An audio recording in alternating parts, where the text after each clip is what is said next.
Hey, what's going on, guys? Welcome back to the Jeremy Scott Fitness Podcast Radio Show, coming to you on this Friday, April the 28th, 2023. Hopefully it finds you staying safe and staying sweaty all at the same time. On today's episode, we are talking about how I use social media, both for business and I guess the little amount I use for personal. Best practices, things that we have done here, things I suggest to other entrepreneurs, business owners, even individual people, depending on if you find it adding value to your life or causing stress into your life, and just the ins and outs and in-betweens, and hopefully to help you guys navigate it with your friends, your family, and most importantly, your business, because there's, for all the flack it gets and for all the shit we talk about it, my life would not be where it is today without all of these tools, and I want to walk you guys through kind of the good, the bad, the ugly, and be as transparent as I can on here. So hopefully it helps you navigate the social media waters. Episode 534, that's where we're at today. Oh, that's a lot. Anyways, quick housekeeping things. One, the Jeremy Scott Fitness app has been rocking and rolling. You guys know. Let me just check here. Our summer Metcon challenge is kicking off here in, I believe, about 23 days and 9 hours. May the 22nd is our next huge challenge inside of the app. It's our summer Metcon challenge. It's the face melting Metcons you guys love to hate from Instagram. They're refilmed, reshot, repurposed, and they are done in a way that is more bite-sizable for you to chew on from anywhere. And then we also took our mandatory mobility program, which is very, very deep in the mobility front, and we put that into this program as well. So if you're somebody who loves, a good face melting, but also knows you have some imbalances and want to work through your body and, do some auditing, some discovery, have it, be as close to pain-free and as fluid as possible, this is the program for you. It's the best of both worlds. We marry these two together, and we're bringing it to you guys in the app. So you guys have the app. It'll be free. Otherwise, jeremyscottfitness.app/summer challenge. You guys can register now. Again, it'll cost you get a week for free, and then it'll cost you a couple of pennies. We're doing a grand prize. We'll fly you guys here to Scottsdale. I believe it's a 3-night free stay at one of the resorts here. We'll find one that is fancy enough for you. And you can come in here, experience the workouts with us, meet myself, Heather, our team, and everyone else in the community. And then we're doing weekly prizes as well inside of that. So for somebody, and again, we've done this, I think we do 5 of these a year. So we spend a good amount of money shipping you guys here and putting you up in some what I would consider super nice places that I sure as hell couldn't have stayed at when I was younger. It's cool, and you get to do it for a couple of cents, and you get in shape, and you get to meet an awesome community of people. So jeremyscottfitness.app. If you guys want to click the link in the show notes, check it out, join me. And again, also all my weekly workouts are in there, full programs. There's over 1,000 workouts already. We're adding new stuff every single week. Tomorrow we're going to film a handful of stuff as well, and I'm just trying to make that thing as awesome as I possibly can for you guys. And if you want to see something inside of there, just ask, and we do our best to film it the best way possible. And we're brought to you by my homies at Athletic Greens. You already know the one thing I take every single day and I never miss. We have about 100 free sample packs sitting here. A bunch of these are ready to go out to you guys who requested them. If you're somebody who doesn't need enough greens, and that's almost all of us, this would be the one thing I would put into your life. It's why I take it every single day. I travel with it. The travel packs are money. The big bags, I just put them in a canister, put them in the fridge, put a scoop in water, shake it, and it's good to go. It's the easiest health hack I have stacked into my life over the past, I believe, almost 7 years now. It literally takes 60 seconds. There's no excuse not to do it. It's the best tasting greens in my opinion. So if you want to check it out, athleticgreens.com/Jeremy Scott gets you a year's supply of vitamin D with K2, which you should already be taking, and 5 free travel packs with order 1. Now, if you're somebody who has heard about it, maybe you've seen it somewhere, maybe your coach or your trainer, your gym, or a buddy suggested it, and you want to try it first, message us. Don't feel weird. Don't be nervous. Reach out to us. We will ship the packs right to your front door. You can try them, see if you like them, and then get hooked up with all the free stuff from there. So there's no risk to you guys. Literally, you're just sharing your mailing address, and I promise you, I'm not going to come to your house. I have no interest in going to, Norfolk, Nebraska, or, insert Gary, Indiana. Like, I'm not going to do it, but we're going to give you the greens. They're coming to your front door. Then you can try them. And then you can send me a thank you later and get all the free stuff from there. So hit me up for the free samples. Otherwise, athleticgreens.com/Jeremy Scott to get all the bonuses today. All the other podcast sponsors in the show notes, our friends at JLab Pro, where we get our protein, collagen, turmeric, and crow oils. I can't say enough good things about Jay and the work that he's done there and all the products that I've taken from him for a very, very, very long time. If you guys want to try those, we have typically individual discount codes for all of those things, and usually they have a store-wide sale. Hit me up. We'll put you guys on our email list so you'll never miss any of those. Again, reminder, we send out 3 emails a week every week, and we've done that for over 13 years now. And some weeks we send even more. So if you want free information, I'll talk about this on this podcast. I don't really sell anything in there. I give and I give and I give, and then I might have an offer, or yeah, pretty much that's it. I don't really hard sell. I don't cold sell. I really just try to give you guys quality written content, just because sometimes I know with the audio and even just the videos, it's a lot. And sometimes just reading something, it hits a little bit different. So we're happy to add you to there. And then again, all the other podcast sponsors in the show notes, Kettle and Fire, Sleep Sold Separately, and everybody else. Whew. It's always a mouthful, but I like to do those live and not do them pre-recorded, because I feel it comes off as like cheesy and not authentic to you guys. And I'm trying to, keep it as 100 as I possibly can.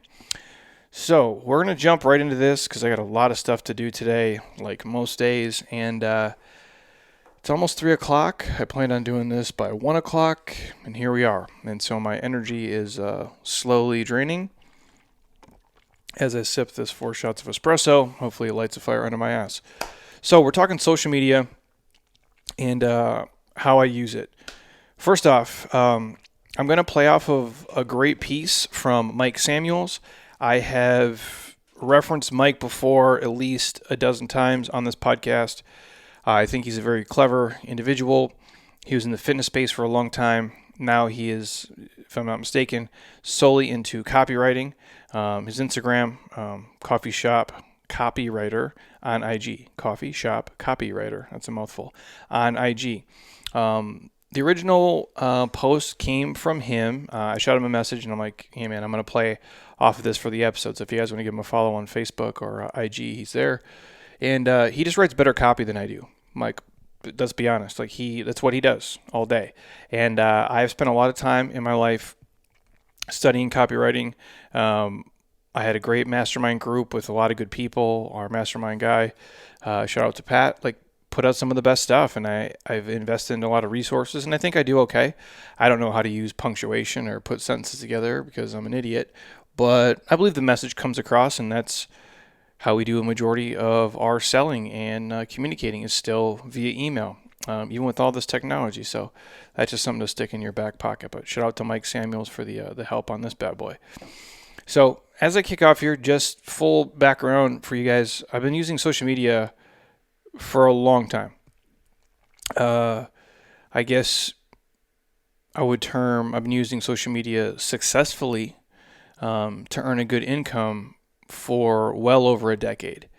And by good income, if I'm being transparent, I mean more money than I could earn, running a gym in 5 or 10 lifetimes. So that's just straight up. You guys would not be listening to me. You would not see us. You would not probably have any idea who the fuck I am without these tools. And so for all the stuff that social media doesn't do and for all the negative things about it, I can't be anything but grateful for the positive things it has brought my life. Now, is there bad stuff? 100%. But it has helped me make more money than I could make in training than I could do if I trained 500 years. That's how long it would take. I'd have to train 24 hours a day, 7 days a week, and do it for 500 years to make the money that we can make without it and reach the people that we reach without it. And that's the power of it. I'm not telling you guys have to do it. I'm not saying you should do it. I'm just sharing with you my experience as an entrepreneur, as a business owner, and as a person in the health and fitness space. And what does that look like? Well, for example, our YouTube started back in January of 2010. Now, I believe this business, as the world knows it as Jeremy Scott Fitness, I guess, is like 2009 is when I walked away from corporate America. And that's really when, I guess the paperwork is filed, and that's when, we become a business, and let's say the beginning of 2010. Now, obviously I was, hustling before that, but that's like the inception of our YouTube is January 2010. Our Facebook business page was created in February of 2010. And I remember at the time, I've shared the story before, people thought I was an idiot. Like I've had friends people that knew me growing up reach out to me that have since bought our programs, went through a lot of our stuff and said, hey man, I remember when you started this Facebook, Jeremy Scott Fitness page, and we all laughed at you and thought you were a fucking idiot because you were going to do fitness for a living. And almost, 14 years later, here we are, suckers. But that's when we started it, February 2010. And our Instagram started in May of 2012. And that is 11 plus years and then 13 plus years for those two other platforms. And as of today, our main feed on Instagram is we've posted on there 5,300 times. And the stories, it's tough to say since obviously stories weren't around forever, but we've probably posted 20,000 stories, give or take. And I'd have to guess messages, like DMs on Instagram, I've sent easily 100,000. And that's probably really, really, really undercutting it. But at least 100,000 DMs back and forth to people. A lot of you listening, if you have reached out to us, that was me who replied. It wasn't a bot. It wasn't somebody else on our team. That was me, hand-to-hand talking to you. YouTube, I believe we're getting close to 2,000 videos. And Facebook posts, if you're counting like all of our accountability groups and the coaching groups we have, we've posted on there over 10,000 times. So it is a lot, for sure. Is it easy? No, I wouldn't say it's easy. Now, compared to, being on a roof in Arizona, doing roofing work when it's 117, yeah, it's pretty simple. If it's, somebody who's in Minnesota and you got to snow blow 80 driveways, like that's terrible. Like it's easy compared to that. But is it easy to do consistently for long periods of time for most people? No, it's not. It's a full-time job. Easily the way that you want to do it at scale. It is a full-time job, either if they're one person or it is a part-time job for multiple people. With all the creating and all the interacting on all these platforms, it's a 40-hour-week job. If you engage with the community, and that's the key here, engaging with the community. You're doing the same thing digitally that you're doing with people in your physical business. That's where I think a lot of people get lost. It's like, well, let me just create this stuff and throw it out there. To me, at least it's been our experience, the engagement with the community and creating relationships with people digitally, however you can do that, is what makes the difference and what separates you from the person down the street. And that's why I say it's not easy, because it's relentless. It's never ending. It's relentless, and you have to consistently do it if you want to, kind of keep the wheels moving. And so, playing off of the Mike Samuel piece, I'm just going to share the lessons that I've learned using social. And before you say you don't like social media and it has no value for you in your life or your business, just hear me out. Number one, that might be true. You might be somebody who operates outside of the internet social media space and is still successful in this day and age. I have clients actually here who that is how they operate. Typically that's in the trades. And if you were to ask me, do I think they'd be more successful with it than without it? 100%. If they had some kind of digital footprint, they would be much better off.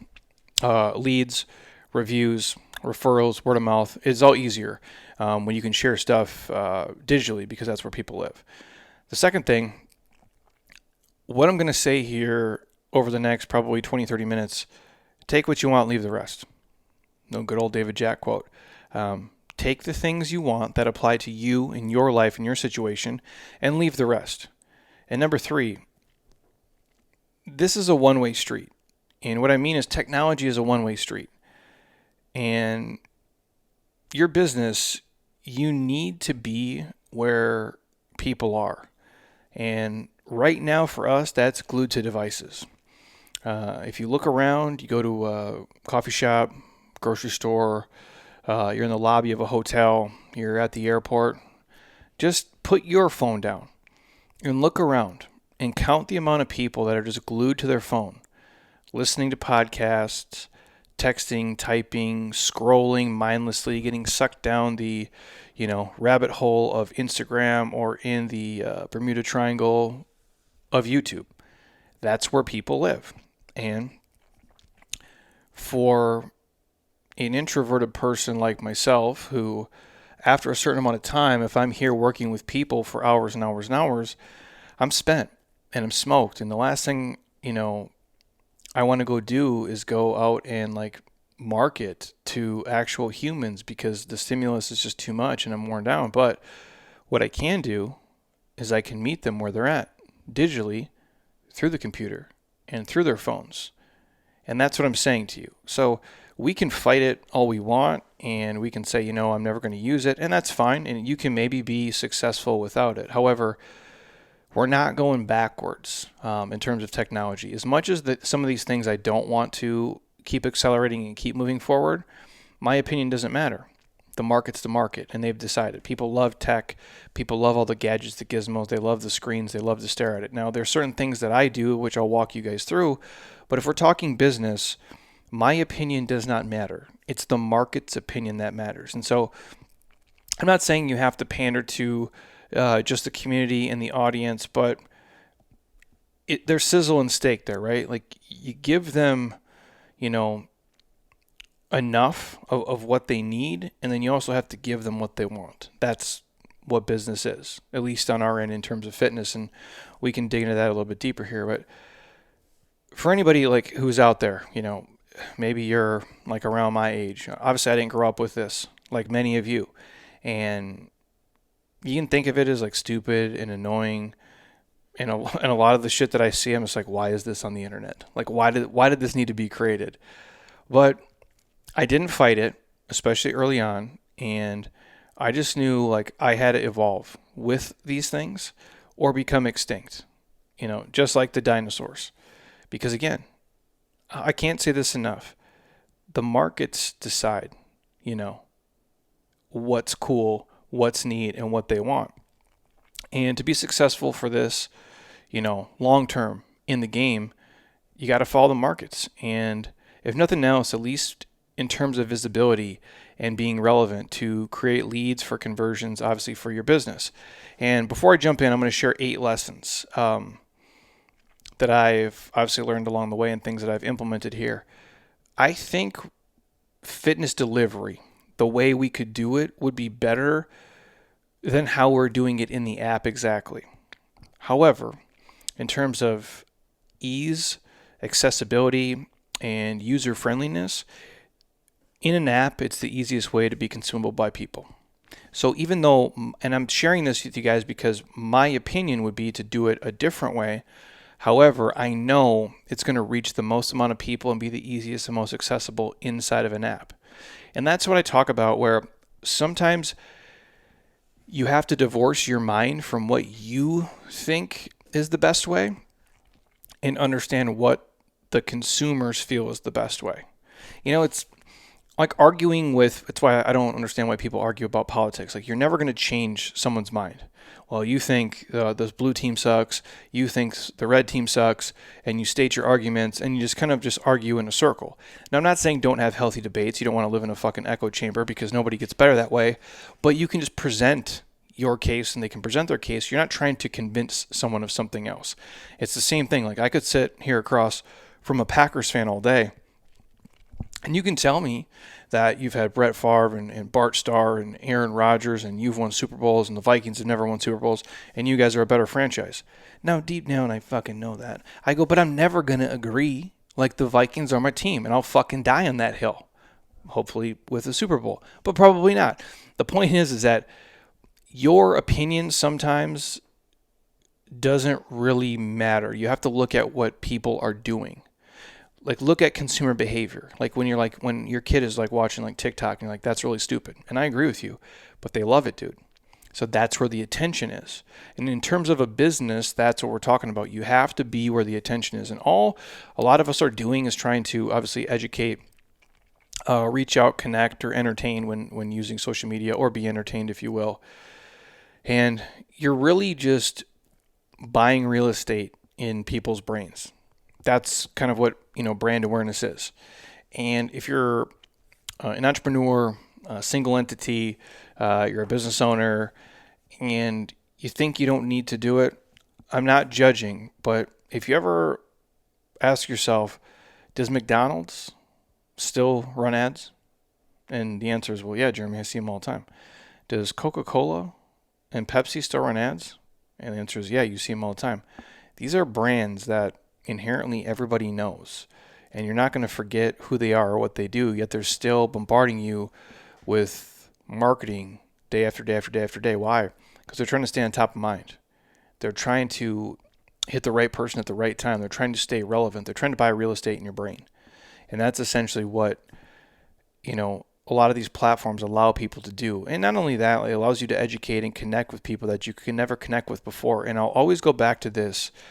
When we first started doing this early on, going, door to door to businesses in the Scottsdale Air Park when it's 117 degrees, handing out my stupid ass Jeremy Scott Fitness group training flyers to get someone at their company to come and be like, if you guys all sign up together, we'll give you a discount. And I promise you, the lady at the front desk never handed it to anybody who could make a decision, and she just dumped that shit in the trash. And I would do about 6 of those in a day and then feel about 2 inches tall and be down on myself, and I'd fucking stop doing it for at least a week. And then maybe try to go back the next week if I could muster up the courage to just get completely fucking shut down every time I walk into a business. Now, I can get on any of these platforms, and worst case scenario, 1,000 people see it. Like you do a reel on Facebook, and the worst case is 1,000 people see it. Or you do a post on Instagram, and even if you guys don't have an audience, a community, or like this massive following, you're telling me you can get on and post something that's going to help somebody, you can communicate, you can talk to them, and 88 people will see it, and you can do that from your living room, and you're not doing it? Like, go out and try to meet 88 people. Go try to put your stuff in front of 88 random people in your neighborhood, in your community, in your city. It's really fucking hard to do. And they're choosing to watch that on their phone. So just, again, put that in your back pocket and think of that the next time you think like it doesn't matter or you don't want to do it. And again, does it matter if you do it once a month? No, it doesn't. But if you do it consistently, it'll matter more than you can ever understand. And so here are the quick 8 big lessons I have learned from social media and how I use them. 1, prioritize having fewer, meaning relationships, over many surface level ones. This is as true in real life as it is on social. Prioritize having fewer, close relationships. That matters more than having many, many, many surface level ones. Whatever business you're in the relationship business. There's a great book by Jeb Blunt. It's called People Buy You. It's super old. Just as true today as the day he wrote it. Whatever business you guys are in, you're in the relationship business. Never forget that. A lot of the places I go for the product. To be honest, I do. But I like it better when the people I like are working. And when I mean that, I mean like the coffee places I go. I go to 2 places, typically here in Scottsdale. And one of them, I'm not going to call these people out. One of them has way friendlier people. And I just like to go there. And, even though I might say 4 words to the staff, I feel better there. I have a better relationship with them because we've shared some stories. We've bullshitted a little bit. That's the same thing with your business, and it's probably the same way you buy stuff. Now, if their coffee sucked, I wouldn't go there because I'm not that nice of a guy. It's the same thing for fitness. Whether it's the guy next door to me here or the guy down the street, if we can teach a squat with relatively similar coaching cues and we effectively get the end result for the client, and we can identify, if their foot can't pronate or they have terrible ankle mobility or maybe their adductors are tight, whatever the problem is, if we can, coach it, push through your heels, back straight, chest out. And if we can talk through those things whether their cues are different than mine is relevant. If we can get them to the end goal, what's the difference between us? The relationship. That's it. All my young fitness people out here, I'm not saying your technical knowledge doesn't matter, because it does. You need to be good at your craft. You need to be proficient. You need to know what the fuck you're talking about, and you need to know how to help people and solve their problems. But if they don't like you as the person and the way that you understand them, and that's not IQ. That's the hard skills that you learn like in the textbook. It's your emotional intelligence. Hey, should I, really ride this person today, or should I back off of them a little bit? Are they having a rough week? They traveled, they got 18 different projects going on. Their kids going crazy. They got their mother-in-law in town. Maybe they just need to come here today and kind of cruise through the workout and talk to their friend, and we don't have to fucking smoke them. You know what I'm saying? Like, that's a skill. And that's, understanding the person, their individual goals, their individual needs, and those things can change week to week and day to day. That's something that makes a fitness coach different than another fitness coach. Like, if you're the drill sergeant guy, that's fine. If that's your mentality, or if you're the guy who's super laid back, or you're the guy who's somewhere in between, that's all good. What I'm saying is your style needs to sometimes change per the individual and per the day that they're having and what they're going through. That's where the relationship piece kicks in. So whatever business you're in, especially if it's this, my friends, and you still meet people in person, you're in the relationship business. You are. And honestly, some of my good friends have been people that I've met initially on social media over the past 5 to 10 years. And almost all of them I've done some business with. Some of them I haven't. But most of them, we have done business in one way, shape, or another. And my goal has always been to actually build relationships like you would in the real world, not just build a following. I'll repeat that. Take that from me, you guys, who has, I guess, what you consider, a good amount of people who watch and listen to all of our stuff. My goal is always to build real relationships like you do in real life, not just build this following. I've always, how do I say this? I've always cared more about depth and not just the width. That's what she said, Michael Scott. I had to do it, you guys. But seriously, like, I've always cared about the depth of the audience, not the width of the audience. Think about that. It doesn't matter if you have 100,000 people on Instagram. If, 99,000 of them don't really give a shit about you.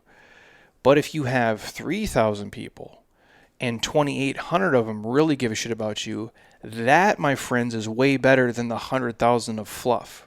Does that make sense? That's the difference between depth of audience versus width of audience. Ideally, you'd like to have both, obviously. You'd like to have 100,000 people who think you're fucking awesome. But if you had to pick between the two, some people get caught up in just the overall numbers and the optics of what looks good versus what really matters. And I remember doing a speech with my good friend Dave Dries, and Dave was in the fitness business for a long, long time. If you guys want to know, the 10 Weeks to RIP program that you are using inside of the app, which we have obviously altered, probably 5 or 6 times, the base of that program, the outline of it, him and I created together. The original graphics, him and I are on it together. We ran it as an individual product forever on ClickBank. So the most used loading program inside the Jeremy Scott Fitness app was created with my good friend Dave Dries. Dave's been on the cover in Ironman. He worked with me in this business. He started Arizona Training Lab with Ben Novak. Anyways, I remember doing a speech with Dave at this thing called Fitposium for a lot of young fitness people. Him and I are on stage. And I said this to the audience, and I'm like, I would work with Dave every single day of the week over any of you in this audience. And it's not just because we grew up together, and I think at the time maybe Dave's social media was like 5,000 people. And some of you have 150,000, 200,000 people. And why would I work with him over you? Because he has the depth of the audience. You guys just have the width. Because he runs a real business and he has hundreds of people who pay him money already. So I already know he has relationships with those people. Do you guys have that? And that's what I mean by depth. There's a lot of people where you might look at their stuff and on social they're not, don't have this huge, massive following, but they are just crushing. They're making connections. They're changing lives. They're running a really successful business because they have broken through to actually create something with the people that resonate with them. So when you guys are doing these things, don't always get caught up on the likes and the comments. Those are just superficial bullshit things. It's the depth of the audience. And again, if you're running if you're a fitness person, and you want to have a business in person, all you probably need is 100 people, to really love your shit. 100. If you're online, depending on, if it's high ticket stuff, you don't even need that many. If it's low ticket stuff online, 1,000 people. If you can get 1,000 people, whether it be in person, online, or a mix, to be on your team and ride for you, that's your crew, you're going to be super successful and you're going to make a shit ton of money. I promise you that. If you have 1,000 people who believe in you and what you do, and you deliver them value, they are going to support you, and they are going to be part of your team for maybe forever. So that's not 100,000. That's not 200,000. That's not 1 million people. It's just 1,000, everybody, out of the 8 billion people in the world. Number 2, social media is not for selling. At least that's not how I do it. It's very rare that I sell anything on social media, partly because the algorithm doesn't like it and thinks it sucks and basically crushes your posts. Thanks a lot, Instagram and Meta. But really the big thing is probably because people are so distracted. And I've talked about this before. For you guys who listen to 18 different podcasts, stop doing that. Just listen to 2 or 3. If you want to listen to 1 or 2 fitness podcasts, cool. 1 or 2 finance podcasts and 1 for fun, I guess that's fine. But don't listen to 17 different fitness podcasts. It's too much. You can't listen to 8 different finance podcasts. There's too much information there. And people are distracted, and that's why it's hard for you to sell on, Facebook and Instagram and TikTok and all these platforms. For us, social media was always about presenting. It's a positioning tool. I use Facebook and Instagram and TikTok and LinkedIn for a mix of sharing, obviously, mobility, face melting workouts, sharing my personality, whatever the hell that may be, expressing my views, obviously showing expertise in the areas, the very few areas that I know anything in, and just kind of documenting cool shit, so you guys win, whether it's, fun stuff we're doing or just a message to make you feel better or just keeping it real. That's what we try to do. We position and we present there. We don't really sell there. We just throw things out there and remind you, hey, you're watching our stuff. Here's a challenge we got kicking off. There you go. Mostly we sell via email. If I'm being completely honest, that's how we make money here. We sell in the email, and that's where a majority of our conversions take down, and hand-to-hand combat in DMs, behind the scenes. So I guess if you want to count that as social, cool, but it's something that you guys would never see. And that's why I say, if I'm guessing on the low end, at least 100,000 hand-to-hand messages. And that's probably just in the last couple of years, because that's where I really talk and communicate with people. You guys know, if you message me on there and you're like, hey, can I get some Athletic Greens? We'll get you all the info right there. And then it will show up at your door a couple of days later. That's what we use it for, not for selling. Number 3, don't be afraid of the block button. This is a good one for a lot of you guys, especially if you're choosing to watch stuff that's making you feel a certain kind of way. I don't think that is healthy for you. Now, I used to avoid blocking people because I felt like it made me look like a little bitch or like a snowflake and oh, Jeremy's triggered, so he's going to block us. It's not that. It's just, in reality, there's certain things that bother all of us. There's certain things that, trigger everybody or get underneath our skin, and actually recognizing this and taking the steps to resolve it and blocking someone and deleting them, I don't think it's a bad move at all. And I say this, I'm a free speech fan. I think we should be able to say whatever we want. Now, you got to live with the consequences of those actions. So if you get on there talking shit about me, you fucking hate me, I'm I can delete you and block you. Look, I'm damn near 40. I'm a man. I'm 40. I'm getting close to that. I don't have time to sit and deal with your bullshit. If you think I should split squat a different way, or you think I should use this grip on a medicine ball, no offense, dude, like I know more than you do. Like I just do in terms of this, like, because you don't know the context of which I'm doing something.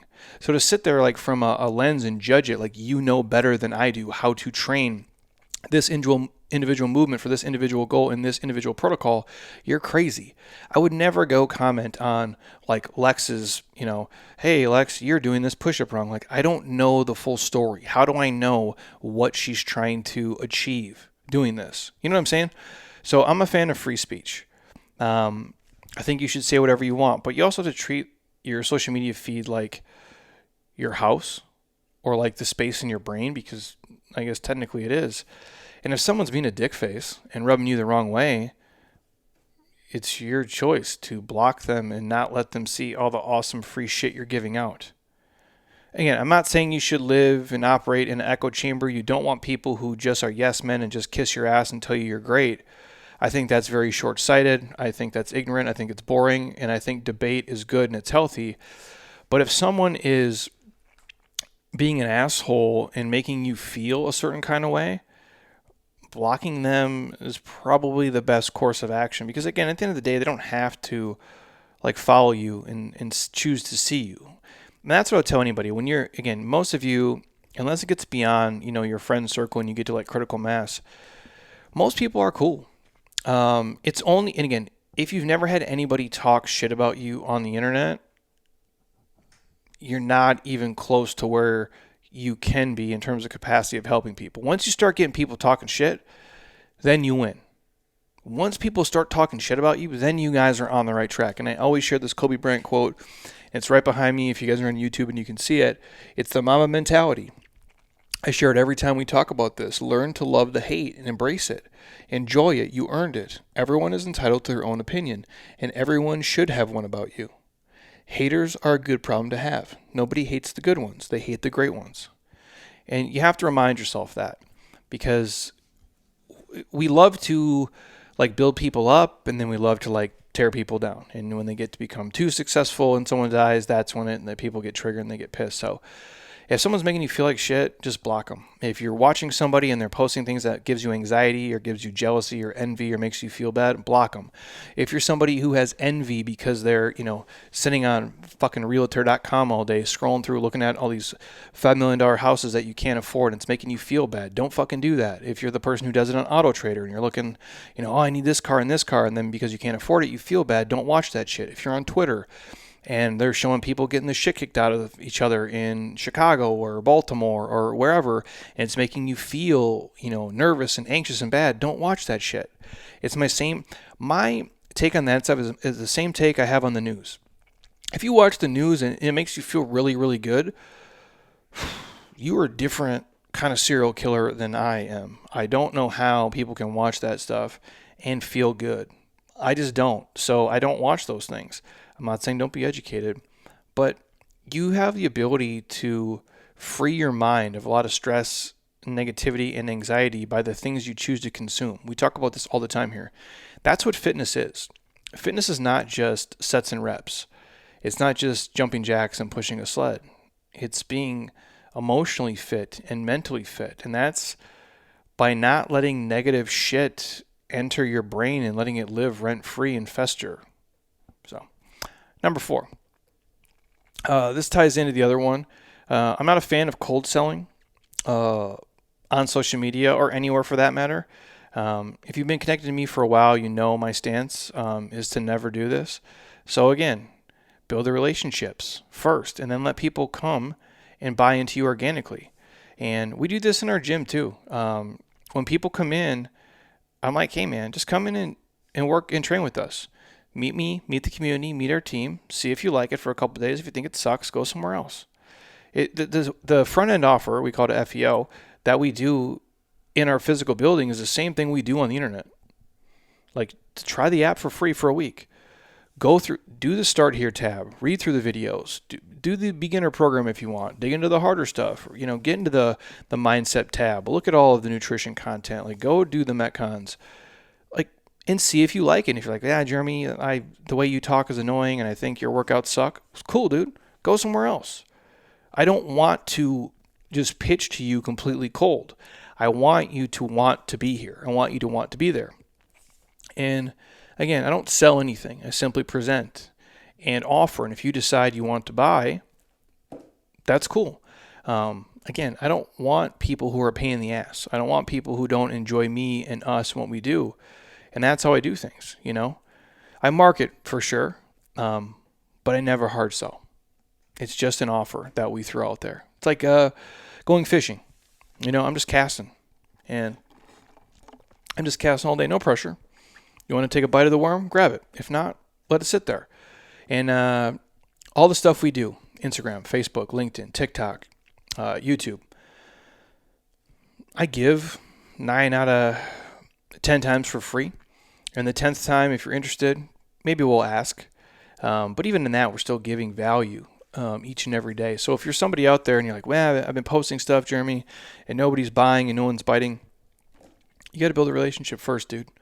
And even when if you're posting something and you're sending an email to sell, give them something. Don't just be like, here's a sales email. Like, that's a dick move. Like, you can give them something of value even if you ask them to dig into it. I think, and I believe that the more that you give, the more is going to come back to you. I really do believe that in fitness and in business and really, honestly, just in life. Number 5, in the early days, respond to everything. For many years, many years, I would block out at least an hour of the day to respond personally to every single comment. Every single comment on every platform, every day. Did I need to do this? Probably not. But I'd also argue it was a worthwhile activity for me at the time. And not just from, if you want to talk like an algorithm standpoint or perspective, but in a world where so few people personally acknowledge each other or talk or connect, I think a little individualized TLC and hand-to-hand goes a long way.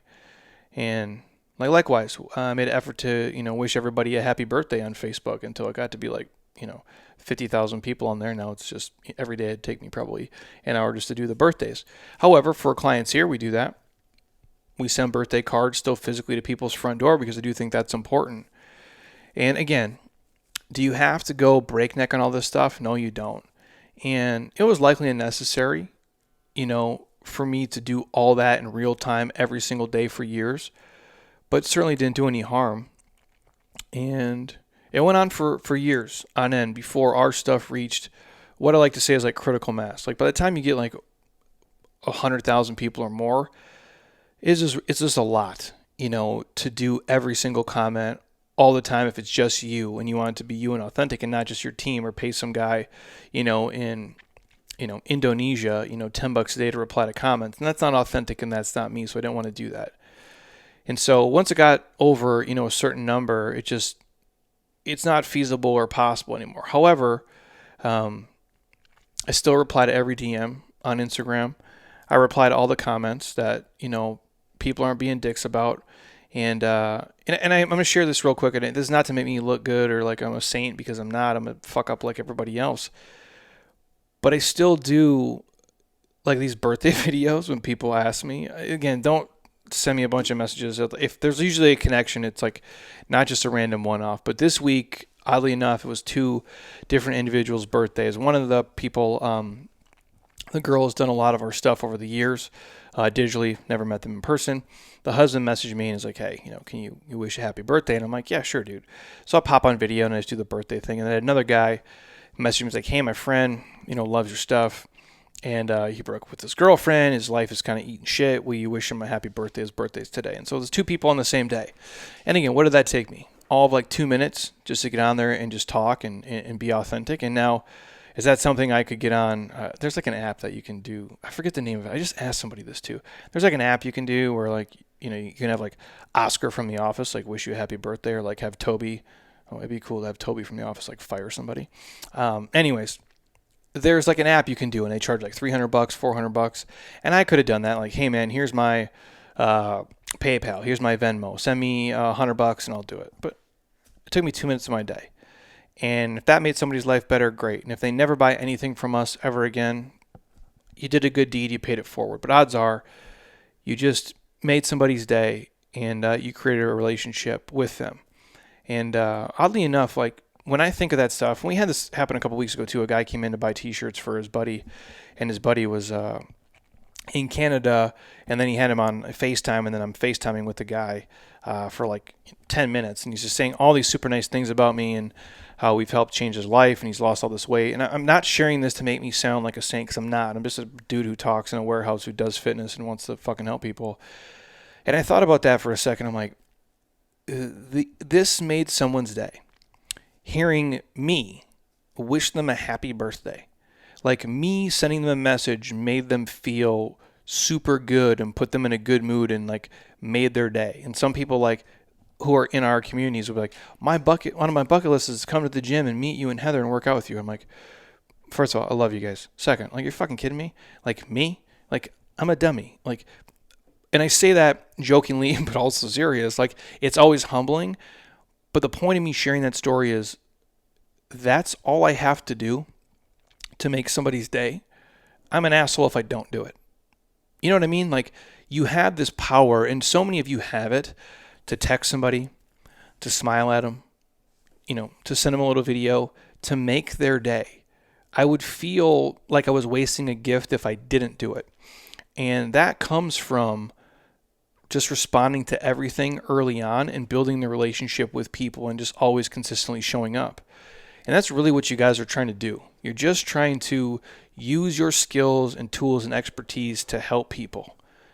And if you can do that, and you can take it beyond sets and reps or cutting hair or making cupcakes or, just doing insurance, you're going to have a really deep-rooted bond with people. You hear that on this podcast all the time, like the business owners I get on here, the Dave DiLorenzos of the world. I'll bring Josh Katz on. There's a lot of guys who've been on here and girls who they've done the same thing.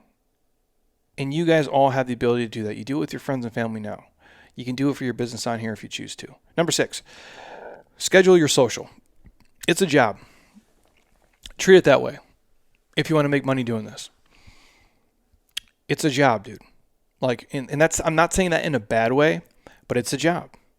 And as much as I enjoy social media for the good it brings, it can get under your skin. It can be annoying. It can occupy way too much of your time. It can take up headspace. It can leave you feeling, a weird kind of way. So I think scheduling what you do is a good idea. Give yourself a specific time block once or twice a week or once or twice a day max, and leave it the rest of the time.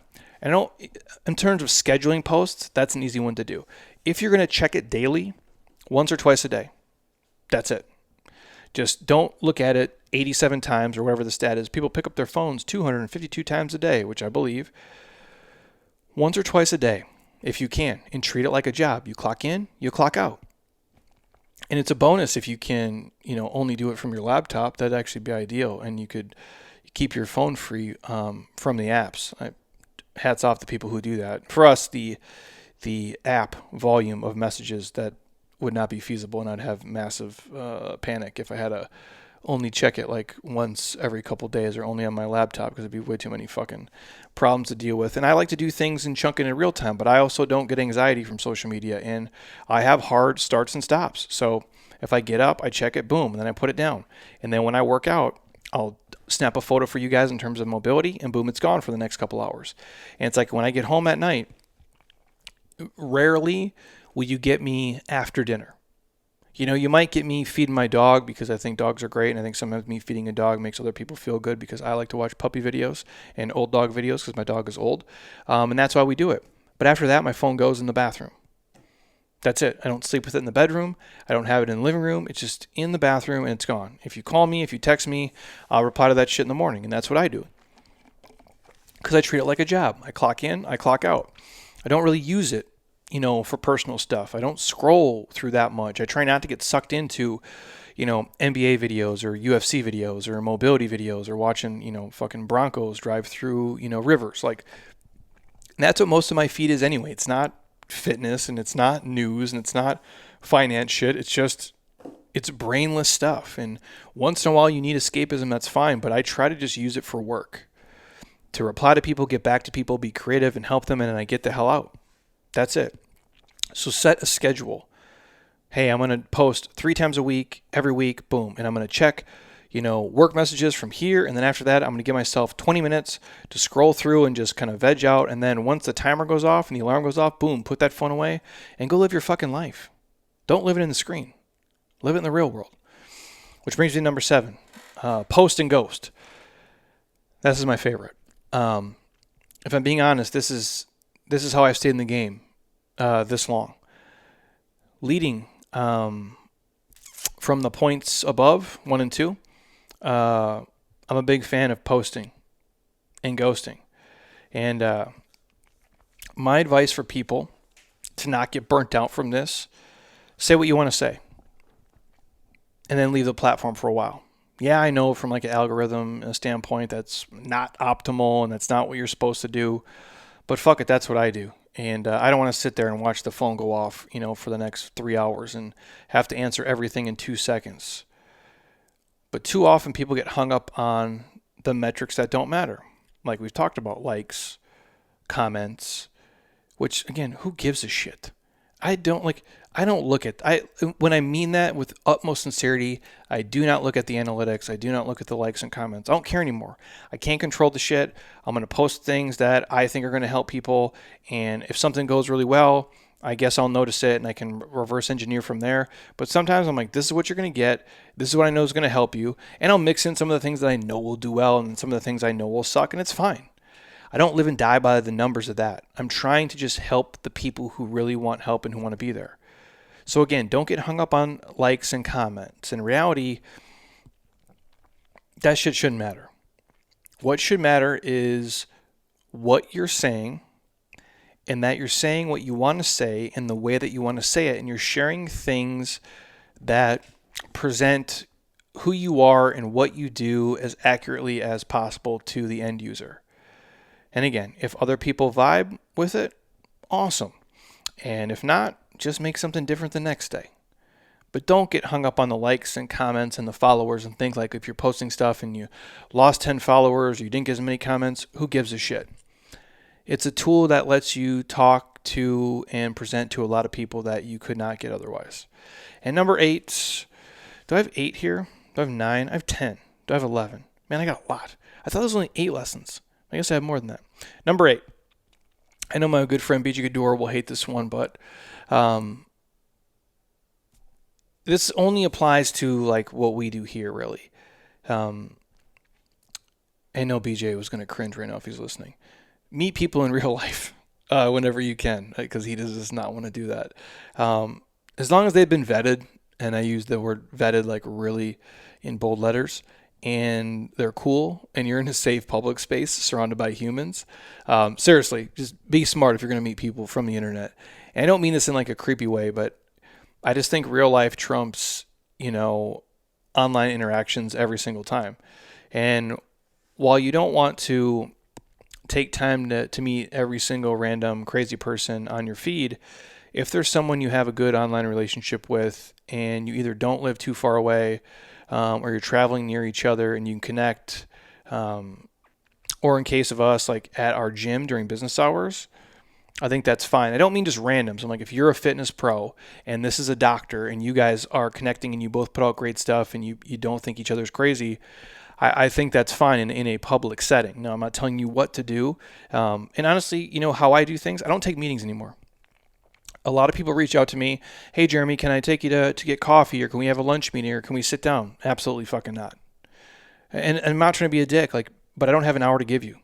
And I don't need to sit in front of you for an hour so you pitch me on whatever bullshit you got to pitch. I don't take meetings in person.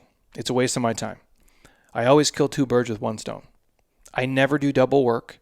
I never commit to random meetups. I connect, but I'm smart with my time, and safety-wise, I do that too. If you want to come in here and work out with us in a giant group, super cool. If you want to come experience what we do publicly in a group, super cool. But other than that, no, I don't have time. So I try, and again, if we meet somebody hey, some of these people I didn't know before. I didn't know Dr. Jen Huberty before she came on. Now I'm happy to do a million things with her. But I got referred to her by somebody else, and I'm like, well, you know what? Let's meet, let's connect, and let me get you on the podcast. So you're a person that I was watching on social media put out really good stuff. Well, Now let's engage and meet here. And that's what the podcast has become for a lot of times. It's a way to meet people who we watch each other from afar. We end up in the same city. Hey, come on the pod. Let's catch up, talk, meet each other, and put out some great content. That's the benefit that I have. You guys might have the same. And I know for us, having the gym here, a physical location, for a lot of our athletes that are online and across the world, or people who follow us on social, listen to the podcast, or watch on YouTube, if they're in town and they want to pop in here, I know it means a lot to them. And so I'm happy to oblige in a group setting that's safe, where I'm not going to get, dextered, out in the back alley. Number 9, sorry, I thought I only had 8 here. Engage with others. Again, another one I don't do as much as I used to, but I still engage with as many people as I possibly can. And I don't just post and then bounce. What I like to do is add value to them and then connect with them. And if you look at like how we do things, even as far as just, liking something, giving it a quick thumbs up, for a lot of people is more than enough. With the random people on all the platforms, sometimes it becomes a lot. But what I've started to do is add value into our groups and share the wins of our groups. And what I've seen is that we have these groups on like Facebook. We have a group for the app where there's a lot of people in there. And what I do is try to always communicate with those guys, read what they're doing, even if I don't comment on every single thing because there's just so fucking much. I'm reading it. I'm aware of it because those are the lifeblood of what we do. And that's, where I live in.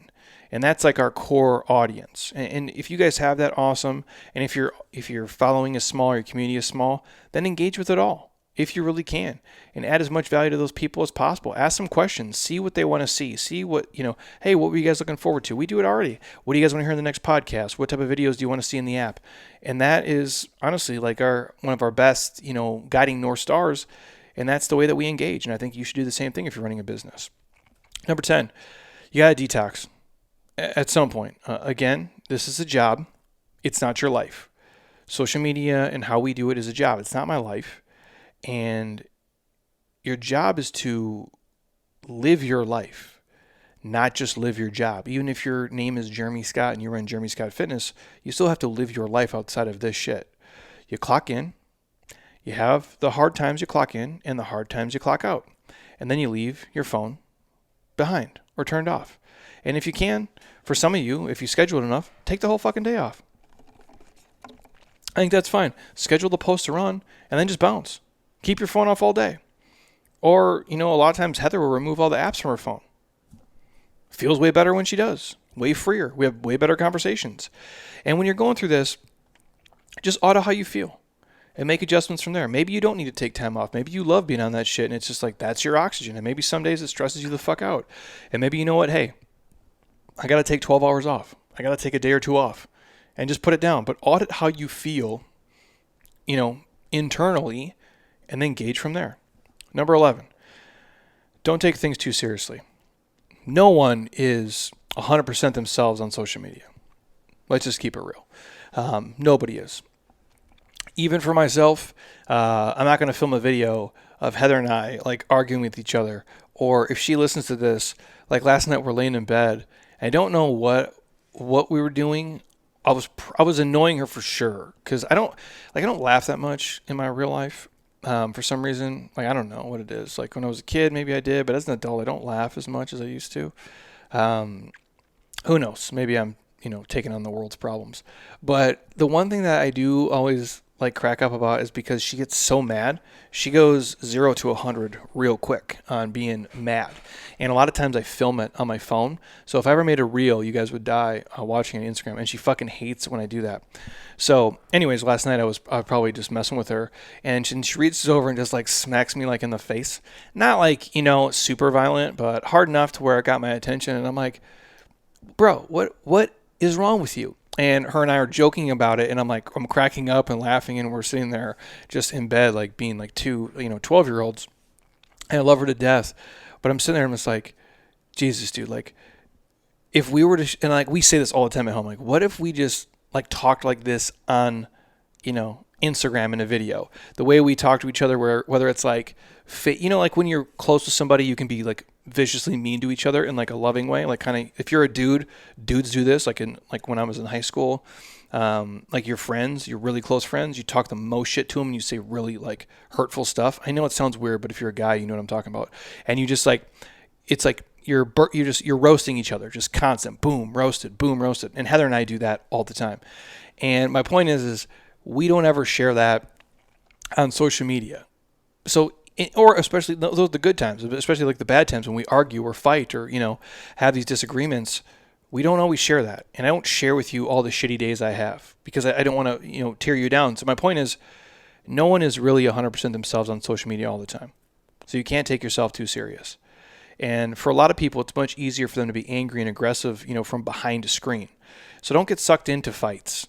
And that's why I say block people and fucking delete them, because you're getting sucked into a fight that you wouldn't have if you were sitting across from somebody at a restaurant or a grocery store. You just wouldn't. It's why I always say, like, if you wake up and like read Twitter, you'd think like the fucking world's going to end in like 3 hours. And then I wake up and I go to, the grocery store and I'm like, everybody's super nice and polite and kind. Like I can read, the sky is falling all day and I can watch that on social media and the news. And then I walk outside my house and, my 98-year-old neighbor is, cruising down the street going to, go dancing, and I'm walking my dog. And then, our other neighbor kids are playing in the front yard, running through the sprinkler screaming. And like, it's the most like fucking Brady Bunch, type setting I could see. Yet I just watched social media and everybody told me the world was shit and I sucked. And like, that's what I mean. Like, you just have to take a step back and don't get sucked into that nonsense. Social media should be fun. These platforms should be fun. They were meant to cause good, not terrible things. And it should be social. And, I would tell you guys, like, don't lose sight of that. And if you find yourself taking things like way too serious, take a detox, step back, and maybe find a different way to do marketing for a little bit, or do it in a way that's healthy for you in the gaps that work for you. Because life is way too short, to spend your days annoyed at people that you'll likely never meet, who are probably less successful and more miserable than you ever fucking will be. And that's the only people that are really talking shit about you. They're people who they're far less successful and they're far more miserable than they should be in order for them to sit there and attack you. And now, I'm not saying, I'm not telling you guys what to do. I'm not saying be like me. In fact, don't do social media the exact way that I do it. Because I don't think the world, and this is my take on content and creation. There's a lot of stuff out there. I don't think the world needs more shitty content. I just don't. There's plenty of trash out there. However, there's room for awesome people. I don't think the world needs another shitty trainer or influencer or another terrible barber or chef or another doctor sparting off fucking, half truths and fake science nonsense. We have enough average garbage, in the market, to last us 100 lifetimes. But there's always room for good, passionate people who want to help and provide education and solutions and make the world an awesome place. And so there's always room for great people. That's, really the takeaway. And I don't think you need to be trendy or jump on every social media fad. Like if it's like, hey, let's go dancing on TikTok. Like, dude, look at me. I don't do that. You can miss me with the dancing on TikTok shit. It's never going to happen. That's not my personality type. That's not my business. That's not sustainable for the long haul. And so you have to know yourself, and you have to know, what avenue works for you. And just figure out how you want to help and share and create and do things that you enjoy that fit your personality and your skill set. And that evolves, obviously, as time goes on. Which leads me to this last snippet I want to share from John Goodman real quick. I've had John on the podcast before. I respect John's opinion a lot. He's a very smart individual. I like what he's about. We've been in the space, both of us, a very, very, very long time. And this is just in tying into not jumping on trends and not having FOMO, feeling like you missed out. That's a huge one on social media. Everybody's going to Coachella. Everybody's buying a new house. everybody's going to Italy. No, they're not. No, they're not. No, they're not. Some people did those things, but everybody did them. Speaking in absolutes is almost never true. And no, everyone's not doing it. And they're just, again, showing you the highlight reel. They're not showing you the reality. And I think when we try to really jump trends and be the first people, it can work, but more often than not, you're just caught kind of spinning your wheels. And that's why I say you don't have to be on social media. I don't care if you do. Everybody and their fucking brother is on there. So there's not a need for more shit in the market. But if you know you can do something that can help your friends, your family, your community, and the people around you, and it can help you carve out a little piece in the marketplace and build a better life for you and your family, I think there's space for that. And I always believe that. And this is going to tie into all the AI, artificial intelligence, and all the chat, GPT buzz. GPT. I have a hard time saying that for some reason. And this is John Goodman, word for word here. So I told Johnny I'd give him a shout out. And he goes on to say, I don't care about Chat GPT, and I've never used it. Why? It's the standing on the tippy toes at the parade problem. And imagine you're at a big parade. The crowd is packed, and nobody can see you. So one person has the idea to stand on their tiptoes. For a few seconds it works. He has a good view. Then everybody stands on their tiptoes to get a better view. What happens next? According to investor Warren Buffett, that's when your view doesn't improve, but your legs begin to hurt. Every time tech presents a new way to market or create content, it seems, it's an immediate winner. By standard measures, it's often better than what we were doing before, a more scalable way to reach, an easier way to entertain, a new filtered, more attractive, better algorithm, etc. The problem isn't that it doesn't work, it's that it works the same for everybody. Viewed individually, it often makes sense to use, but when you view it collectively, everybody kind of neutralizes everybody else. By all playing the same game, we make it harder for anybody to win, albeit social media. What initially looks like an advantage, unfortunately, results in all of us working more and benefiting less. It's as true that social media is incredible for you to reach people. Me too. Obviously, social's changed my life, and I just did a whole podcast how it can change your life. And it's true that artificial intelligence is a fantastic way for you to create huge amounts of content. I'm not denying that. Right now, there are 491 million posts with the hashtag fitness on Instagram. I'm going to repeat that. Right now, there are 491 million posts with the hashtag fitness on Instagram. Unsurprisingly, the solution to getting customers is not to somehow outdo all of them and produce fitness posts 491 million and one. Counterintuitively, what appears to be improved scalability, production, quality, and reach results in increased competition and commoditization. If you can do it, so can everybody else. So with every new tool you have to use, you'll miss out, and the problem gets worse.